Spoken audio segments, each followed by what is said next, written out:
Yes, aha ni ku rukiko rwisumbuye rwa Nyarugenge. Twari twaje kumva icyemezo cy'urukiko ku isomwa ry'umwana w'umuhungu witwa Nzamwita Ramadhan.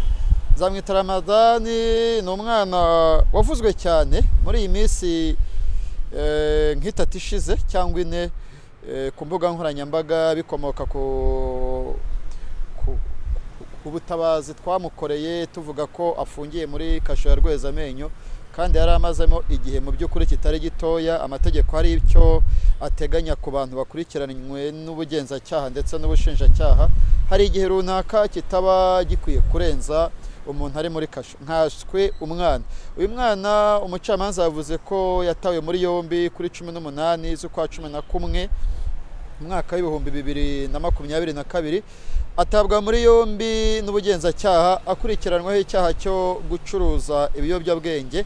Aha umucamanza yavuze ko yafatanywe urumogi mu buryo bw'amabure 51. Umucamanza kandi yavuze ko kuva uyu mwana yatabwa muri yombi haba ari mu bugenzacyaha no mu bushinjacyaha yaburanye yemera icyaha akagisabira imbabazi, aho yasabye urukiko ko yarekurwa agasubira mu mashuri kuko ni umwana wiga mu wa 4 w'amashuri matoya, amashuri ya primaire, yiga mu wa 4 primaire. Ubwo yafatwaga niho yigaga. Aha umucamanza mu kubisesengura yavuze ko nubwo yaburanye yemera icyaha bidakuraho icyaha yakoze. Umucamanza yavuze ko Nzamwita Omar yavutse muri 2008, ko ubwo yatabwaga muri yombi yari afite imyaka 14 n'amezi 10, ariko umwana ndabyibuka ubwo yari mu rukiko ubushinjacyaha bumubaza imyaka afite, yavuze ko afite imyaka 13. Ati ngewe papa yambwiye ko afite imyaka 13, iby'imyaka 14 ntabyo nzi. Gusa umucamanza yemeje ko yavutse muri 2008 ubwo yatabwaga muri yombi ubwo yari afite imyaka 14. Mu cyemezo cy'urukiko umucamanza yavuze ko ubushinjacyaha bwamusabiye igifungo cy'imyaka 10 n'ihazabu ya miliyoni, ariko kandi mu busesenguzi bw'urukiko n'umucamanza yavuze ko abona akwiye guhanishwa igihano cy'imyaka 2. Mu kubusesengura uyu mucamanza yavuze ko mu busesenguzi bw'umucamanza yavuze ko mu cyemezo cyabo bo basanze uyu mwana akwiye guhanishwa igihano cy'imyaka 2 isubitse mu gihe cy'imyaka 4. Mu cyemezo cy'urukiko rero umucamanza yavuze ko ahanishije Nzamwita Ramadhan imyaka 2 isubitse mu gihe cy'imyaka 4. Ni urubanza rwitabiriwe n'ibinyamakuru byinshi birimo n'ibitangazamakuru mpuzamahanga, ibinyamakuru byo hanze birimo TV5, BBC ndetse n'abanyamakuru b'imbere mu gihugu. Ndetse ni urubanza rutari rurimo ubwitabire bw'abantu benshi ukuyeho abanyamakuru. Ni urubanza rwavuzwe ku mbuga nkoranyambaga, ni urubanza rwanditsweho cyane, ni urubanza rwavuzwe cyane atari ukubera Nzamwita Ramadhan ari umuntu munini, ahubwo Nzamwita Ramadhan umwana w'imyaka 13 bakibaza uyu mwana ubundi yafunzwe ate. Umunyamategeko we yemereye Jaras Official TV ko baburanye bemera icyaha. Abantu bakibaza uyu munyamategeko we yafashije iki Nzamwita, kuko n'ubundi umwana wiga ufite birote w'imyaka iri munsi y'imyaka 14 biragoye ko umucamanza yamukatira. Si uko yavugiwe cyane, ahubwo n'itegeko hari cy'amategeko ateganya. So ni urubanza umucamanza yavuze ko hari n'abaje gutanga ubuhamya, yaba ari raporo y'inzego z'ibanze ndetse n'abatanze amakuru kugira ngo afatwe.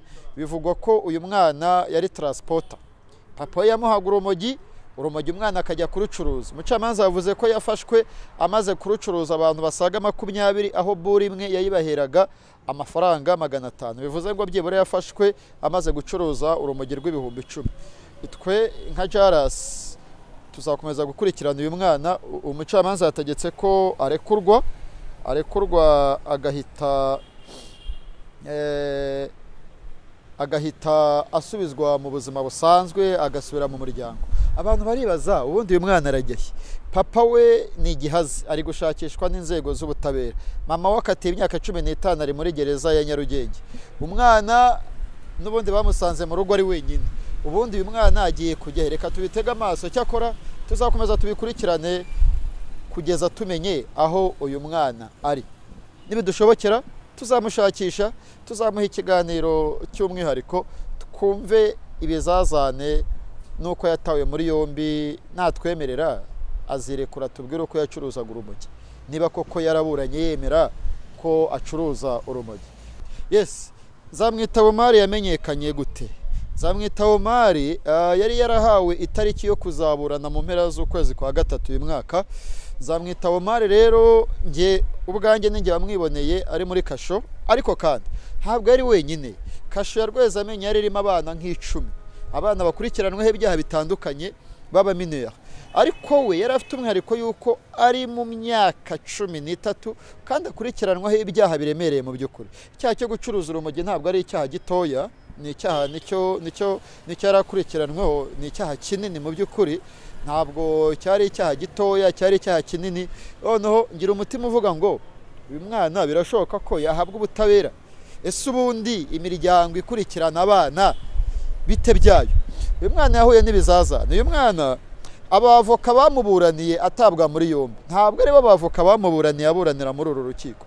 Umunyamategeko we yambwiye ko abavoka bamuburaniye amasezerano yabo yarangiye mu kwa 12 hagashakishwa abandi bavoka.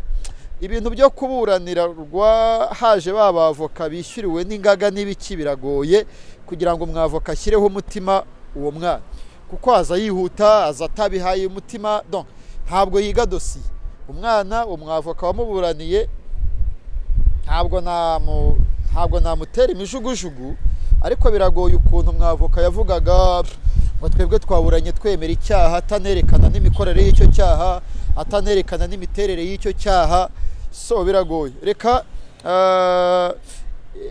izaba ari komisiyo z'abana, yaba ari imiryango ikurikirana uburenganzira bw'abana, yaba ari minisiteri, ikintu cyo kwita ku bana bagonganye n'amategeko bakabaha abavoka bakurikirana, ukuyeho kujya gusinyisha ku kwezi ko baburaniye abana biragoye, ko ntabwo babunganira neza nk'uko bikwiye, nk'uko undi muntu bajya kumuburanira akabwira umukiriya we uko amuburanije.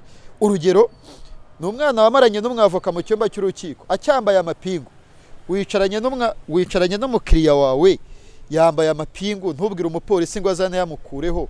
Yenda birashoboka ko umupolisi atazi amategeko da, ariko se umunyamategeko ni gute umwana arinda ajya kuri bare cyambaye amapingu, umucamanza akarinda asaba ko bayamukoraho kuko iburanisha ryari rigiye gutangira? Ntabwo byoroshye. Icyaha cy'urumogi ni icyaha gikomeye, ni icyaha iyo uhamijwe n'urukiko, iyo harimo gutunda no gucuruza no kurunywa baguha burundu, ariko akenshi ni imyaka 25, 30 ndetse na burundu. Iyo uri umwana ni kimwe cya kabiri. Uyu mwana reka tuvuge ngo amahirwe masa, agenda agane iy'ishuri, yige ubuzima, agende yiga, agire ubwenge, agire ubumenyi buhagije kugira ngo ejo azabe Rwanda rw'ejo. Ku mbuga nkoranyambaga baranditse koko umwana yabaye umwana, inkuru yabaye umwana. Ubushinjacyaha ku munsi w'ejo bwatangaje ko umwana afite imyaka 14 ndetse uyu munsi afite 15.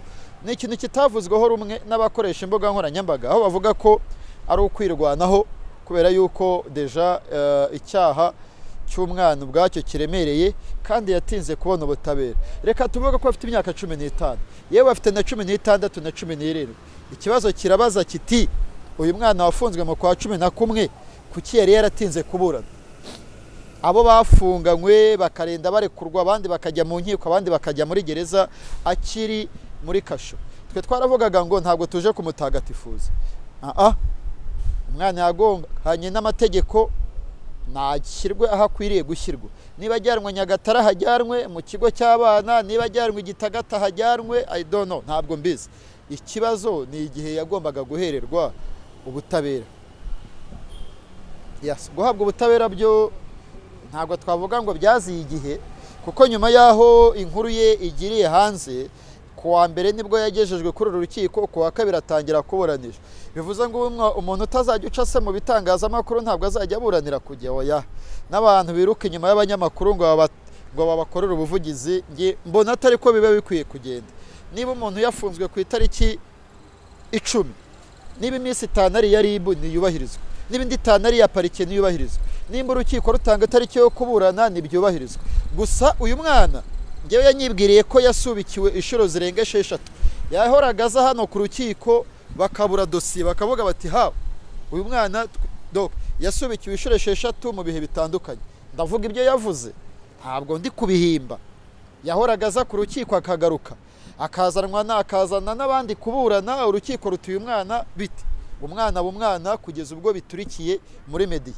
Rero reka buri muntu wese yikubita agashyi, umucamanza akora akazi ke, umushinjacyaha akora akazi ke, RIB ikora akazi kayo, na polisi ikora akazi kayo, n'umunyamakuru akore akazi kayo. Nta mpamvu yo gukora akazi kuko habayeho kuvuga cyane. Ni cyajya bavuga ngo runaka ari gupezanya n'inzego, hoya nta rwose nta gupezanya, ahubwo buri muntu akora akazi ke kugira ngo twese imbere y'Imana tuzabone uko duha raporo nyagasani. Twitwaye gute tukiri ku isi? Wa mugani wavuze ngo yifuza gusiga isi uko atayisanze, habeho kuyihindura na challenge zindi zitandukanye. Reka dukomeze tubifurize gukomeza kugubwa neza. Gahunda zacu zo zirakomeza, ibiganiro bya Jaras Official TV nakagaruka, turakora uko dushoboye tugere kuri Nzamwita Ramadan mu nyungu rusange. Imana barinde mwese. Ngewe nitwa Jean Paul Nkundineza.